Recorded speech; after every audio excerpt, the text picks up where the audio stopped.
Bahaye ikaze mu makuru yacu kuri Nolai aho dukubitira ikinyoma hakubuye kuri ubu rero intambara nubwo muri Iran ikomeje kuvuza ubuhuha ariko no mu Rwanda ntago byoroshye. Leta zunze za Amerika imaze guha ibihano leta y'u Rwanda, ihanye abajenerali basaga 4 barimo abajenerali bayoboye urugamba muri Special Forces mu gufasha M23. Ni mu gihe nyuma harashize igihe u Rwanda ruvuga ko ibihano ngo byahagaritswe, nyamara ariko ngo nagari byo namba rwose. Mbere yuko tujya rero mu bikubiye muri ibihano bikaze bihawe bwa mbere igisirikare cy'igihugu, kuri ubu kiswe igisirikare cy'inyeshyamba cy'amabandi, reka tuze turebe neza uko ibintu bihagaze muri rusange. Abahanwe bwa mbere hazamo Generali Vincent Nyakarundi, uyu akaba ari umusirikare w'u Rwanda kandi nawe uyoboye ingabo zirwanira ku butaka, akaba ari umugaba mukuru w'ingabo zirwanira ku butaka.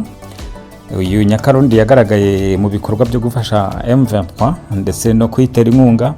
Haza Rukika Rusisi, General Rukika Rusisi nawe ni General Major, akaba ari ubayoboye division ya 5.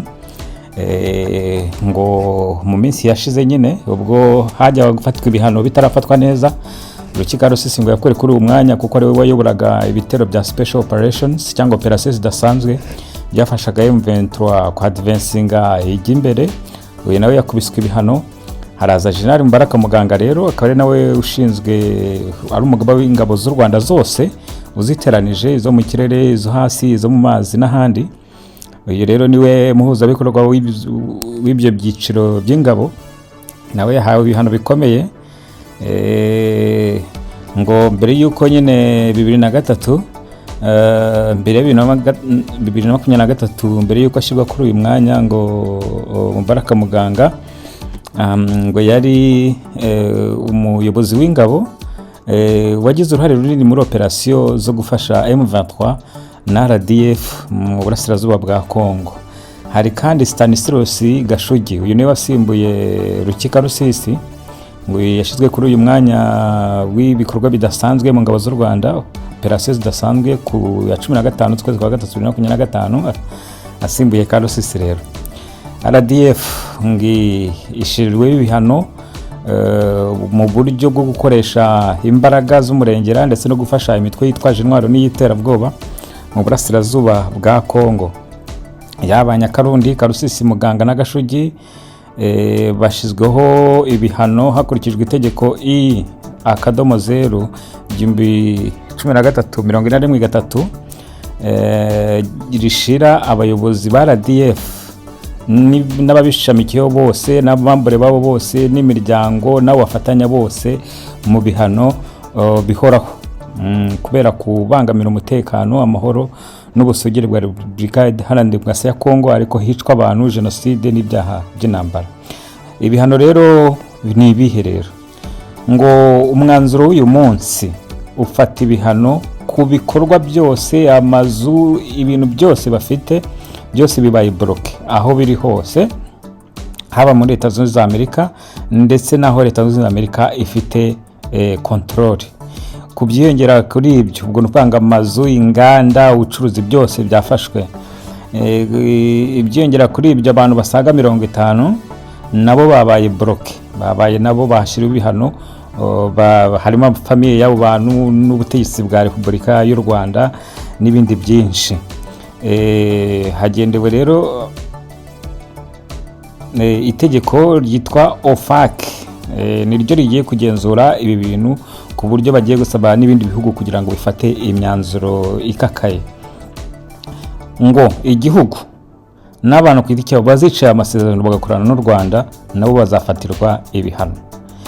Ngo nta munyamerika wemerewe gukorana n'aba bantu ndetse na RDF, ndetse n'abatari abanyamerika nabo ntago bemerewe gukorana n'aba bantu kuko nabo bazafatirwa ibihano bikakaye bikomeye cyane. Ibihano bifashwe rero nuko aba kandi ntago bemerewe kujya muri Amerika n'imiryango yabo n'ibindi byose. Leta Zunze za Amerika ivuga ko ibi bihano bishyiriweho RDF kandi ko Perezida Trump agifite byinshi mu bihano bitegerejwe birimo gukura u Rwanda mu bihugu bikoresha systeme zose zakozwe na Amerika, ndavuga amabanke n'ibindi byose. Ibi rero baravuga ko Leta z'Amerika Amerika zivuga ko zibifashe nyuma y'uko u Rwanda nyuma yo gusinya amasezerano rwafashe Uvira kandi bitemewe n'amategeko ariko kwica amasezerano ya Washington yari yasinywe muri rusange. Mu minsi yashize hari havuzwe ko ibi bihano ngo byashoboye guhagarikwa kubera ko aba bantu Perezida Paul Kagame yavuganye n'umusenateri witwa Graham ngaramufasha maze barabitinza. Ariko icyo batababwiye nuko Kagame yabwiye umusenateri ngo babihagaritsa kure ingabo za Repubulika ya Demokarasi akure M23 na RDF muri Kongo, ariko ngo arabwenge yanze kuvayo. Ibyo barabizi. Linde ningasaba ku kanya nyine kugira ngo Kagame abikore, ariko Kagame ngo yabeshye abanyamerika. Icyo niyo mpamvu ibihano bije kandi bije nabi. Turaza gukurikirana aba bantu 50, abantu 50 bakurikira bano bantu bane. Kabarebe we murabizi ko asanzwe ari mu bihano, ibyo byo birazwi. Ahubwo turaza kureba abantu 50 basigaye ni bande. Ubwo birumvikana ko harimo nka Jeannette Kagame,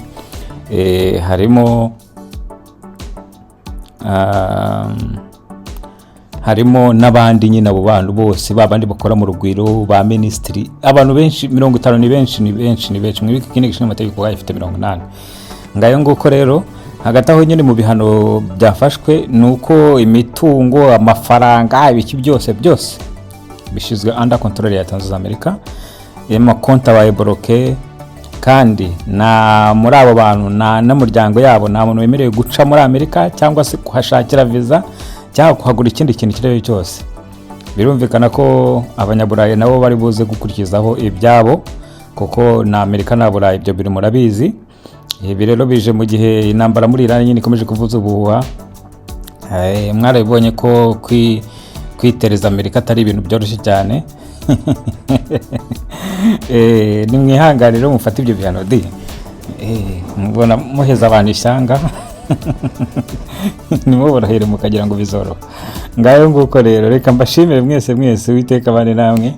Aba bantu rero bafari mbibutse abafatiwe ibihano barimo Vincent Nyakarundi, barimo Baraka Muganga, barimo Rukika Rusisi bose n'abagenerali na Stanislas Gashugi uyu washizweho kuba yoboye Special Forces. Bihano byo ni byinshi cyane nawe wamenya. Ubutudo hano bafashe ni dutoya.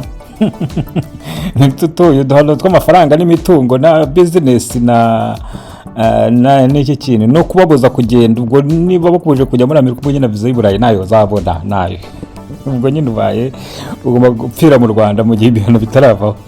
Ibikurikira rero mubiboneye kuko uri hagiye ibihano ubu n'abanyaburayi bagiye gufatira ibihano aba bantu barajyana muraje mu birebe. Ngayo nguko rero reka twizere ko Kagame aza gukura M23 na RDF muri Kongo ubundi abantu bakajya mu mutengamari. Inzara yavugwaga mu Rwanda mumenye ko noneho ikaze igiye gukarindira uzi kavuga kuko nago ari uko bizagenda gusa gutyo gusa muri ibi bihano nago nabonyemo M23 abayobozi ba M23 ariko aba bari bashyizwe mu bihano bya mbere byahaniwemo na Kabarebe General Kabarebe n'abandi. Ariko aba bantu 50 bari kuvuga turaza kushaka liste yabo kuko aba bantu 50 hirya y'abagenerali bane bigaragare ko ari umuryango wa Kagame abawukikije n'abandi bakorana mu butasi no mu bucuruzi. Muri Kagame bamuciye amaboko rwose. Amerika isa n'umuciye amaboko kuko kongera gukora ubucuruzi ubwisanzure n'ibiki bizagorana cyane kuko abantu be bose basanga baboheye amaboko inyuma. Ubwo nabona burayi nibaza gushiraho ibindi biraba arakandare. Uwiteka abane namwe n'amakuru ni breaking news yarije. Bye bye.